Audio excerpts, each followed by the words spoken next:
നമസ്കാരം.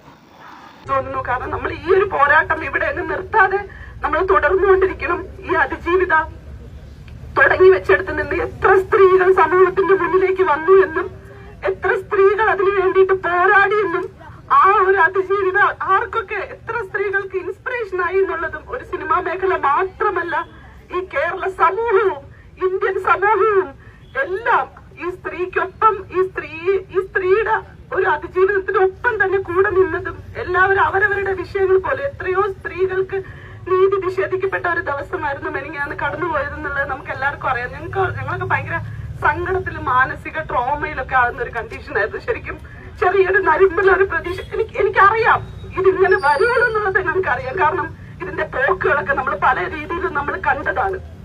ജുഡീഷ്യറി എഴുന്നേറ്റ് നിൽക്കുന്നു എന്ന് പറയുന്നതൊക്കെ ചിന്തിക്കാൻ പോലും പറ്റുന്നില്ല. കാരണം ഈ നീതി ന്യായ വ്യവസ്ഥയെ ഒരുപാട് വിശ്വസിക്കുന്ന ഒരാളാണ് ഞാൻ, ഒരുപാട് വിശ്വസിക്കുന്ന ഒരാളാണ്. ഒരിക്കൽ പോലും അത്തരത്തില് സുപ്രീം കോടതിയോ ഹൈക്കോടതിയോ ആവാതിരിക്കട്ടെ എന്നുള്ള ഒരൊറ്റ ഒരു ആഗ്രഹം മാത്രമേ ഉള്ളൂ. അതുകൊണ്ട് തന്നെ ഇനിയും അതിജീവിതയ്ക്കൊപ്പവും അവർക്കൊപ്പവും തന്നെയാണ് മുന്നോട്ട്, എല്ലാ സ്ത്രീകൾക്കൊപ്പവും തന്നെയാണ്, അതിജീവിതന്മാരായിട്ടുള്ള സ്ത്രീകൾക്കൊപ്പം തന്നെയാണ്. നന്ദി. Thank you. സത്യം പറഞ്ഞു കഴിഞ്ഞാൽ എൻ്റെ കണ്ണൊക്കെ നിറഞ്ഞു. നിങ്ങളുടെ കാര്യം എനിക്ക് എങ്ങനെയാണെന്ന് അറിഞ്ഞുകൂടാ. ഈ സംഭവം നടന്നിട്ട് 7-8 വർഷമായി. പക്ഷേ ഇപ്പോഴും ആ സംഭവം ഓർത്ത് ഇങ്ങനെ കരയണമെങ്കിൽ അതും തിരുവനന്തപുരത്തെ മാനവീയ വീതിയിലാണ് കേട്ടോ.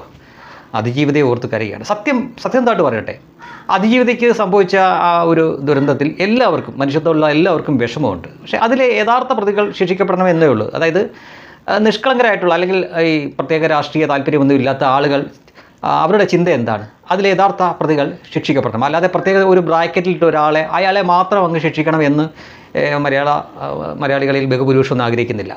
പ്രതികൾക്ക് ശിക്ഷ കിട്ടണം എന്ന് മാത്രമേ ഉള്ളൂ. പക്ഷേ ചിലർ അങ്ങനെയല്ല, ചിലർ അജണ്ട വെച്ചിട്ടാണ്. നോക്കൂ, ഒരു 7-8 വർഷം കഴിഞ്ഞിട്ടും ഇങ്ങനെ നിന്ന് കരയാനും മാത്രം എന്ത് പ്രഹസനമാണ് ഇവർ ഈ കാണിക്കുന്നത് എന്ന് ആലോചിച്ച് നോക്കിയേ. ഇത് കാണുമ്പോഴാണ് കുറച്ച് നാൾ മുമ്പ് ഗാസയിൽ മരണപ്പെട്ട കുട്ടികളുടെ പേരൊക്കെ വായിച്ചുകൊണ്ട് നമ്മുടെ നടി അനാർക്കലി മരക്കാരുടെ അമ്മ ലാലി നിന്ന് കരഞ്ഞു മെഴുകിയ ഒരു കാഴ്ച ഞാൻ തന്നെ പലതവണ കാണിച്ചിട്ടുണ്ട്. അതുമല്ലോ, അതൊന്നും ഈ കരച്ചിലിൻ്റെ മുന്നിൽ ഒന്നുമല്ല എന്ന് തെളിയിക്കുകയാണ്.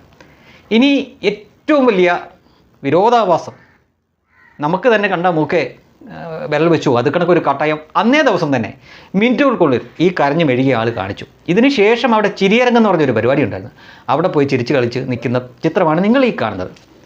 ഇത് കാണുമ്പോഴാണ് സിനിമയെ ചോദിച്ചോളൊക്കെ ഇത് എന്ത് പ്രഹസനമാണ് നിങ്ങൾ ഈ കാണിക്കുന്നത്. ഒരു സ്ഥലത്ത് പോയിട്ട് 8 വർഷം മുമ്പേ നടന്ന കാര്യം ഇന്ന് പറഞ്ഞ് കരയുന്നു. അത് ചില്ലറ കരച്ചിലൊന്നുമല്ല. സിനിമാ സംവിധായകരൊക്കെ ഇത് കാണുന്നുണ്ടെങ്കിൽ ഇവരെ പിടിച്ചു ഉഗ്ര നടിയാണ്. അതിനുശേഷം മിനിറ്റുകൾക്കുള്ളിൽ അപ്പുറത്ത് പോയിട്ട് ചിരിയിറങ്ങി പോയി ചിരിച്ച് കളിച്ച് നിൽക്കുന്നു. യഥാർത്ഥത്തിൽ ഇവർ ആ അതിജീവിതയെ പരിഹസിക്കുകയല്ലേ ചെയ്യുന്നത്. ഇതിനൊക്കെ പ്രത്യേക ഫണ്ട് വല്ലതും ഉണ്ട്, എനിക്കറിയാമല്ലാഞ്ഞിട്ട് ചോദിക്കുക. നിങ്ങൾ ഏത് കാലത്താണ് ജീവിക്കുന്നത്? സോഷ്യൽ മീഡിയ കാലമാണ് എന്നെങ്കിലും ഓർക്കണ്ടേ. എന്തോ ഈ പണ്ടാരായിട്ട് പറയുന്ന കണക്ക് എല്ലാം അന്നത്തിന് വേണ്ടിയിട്ടാണല്ലോ. ഇതൊക്കെ അത് തന്നെയായിരിക്കാം.